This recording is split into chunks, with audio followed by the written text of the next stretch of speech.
Javier Bardem, c'est avant tout une gueule. Impossible d'être passé à côté de son nez cassé, qui fait sa singularité. Mais qu'a-t-il bien pu se passer? En 2018, l'acteur avait révélé l'accident à l'origine de sa fracture. Mais où diable s'arrêtera Javier Bardem? Grâce à Woody Allen, l'acteur espagnol est amoureux depuis 2008 de la belle Penélope Cruz. Elle était passionnée, si est ça qui m'a séduit chez elle.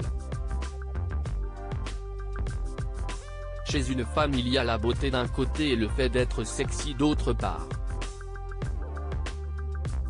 Penélope a les deux, avait confié l'acteur il y a plusieurs années dans les colonnes de GQ. En 2001, ce Latin Lover a été le tout premier espagnol à être nommé aux Oscars. En 2008, il a obtenu l'Oscar du meilleur acteur dans un second rôle grâce à sa performance dans No Country for Old Men des frères Coen. On a également pu le voir dans Skyfall de Sam Mendes, en tant que grand méchant du film. Il a également joué dans Pirates des Caraïbes, La Vengeance de Salazar, ou encore dans Mother, de Darren Aronofsky. Depuis plusieurs jours, il est le roi Triton dans le live-action de La Petite Sirène. Et c'est en partie pour sa fille qu'il a accepté le rôle. Quand on m'a proposé le rôle, je prenais mon petit déjeuner avec mes deux enfants et j'ai dit bien, on me parle d'être dans La Petite Sirène, et ma fille était tellement émue.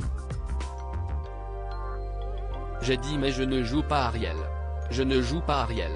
Et elle a répondu bien sûr que non papa. Tu vas jouer Triton, c'est ça? Et j'ai dit oui. Et c'est une des raisons pour lesquelles j'ai fait La Petite Sirène, expliquait Javier Bardem en 2022. Javier Bardem aurait pu mourir et s'il y a bien un élément qui permet d'identifier immédiatement Javier Bardem, c'est son nez cassé. Dans le magazine M en 2018, l'acteur révélait que cette fracture est due à une bagarre survenue en 1989. Une très mauvaise bagarre. Sans l'aide de mes coéquipiers, dont l'un a eu la jambe cassée et l'autre une épaule fracturée, je serais mort.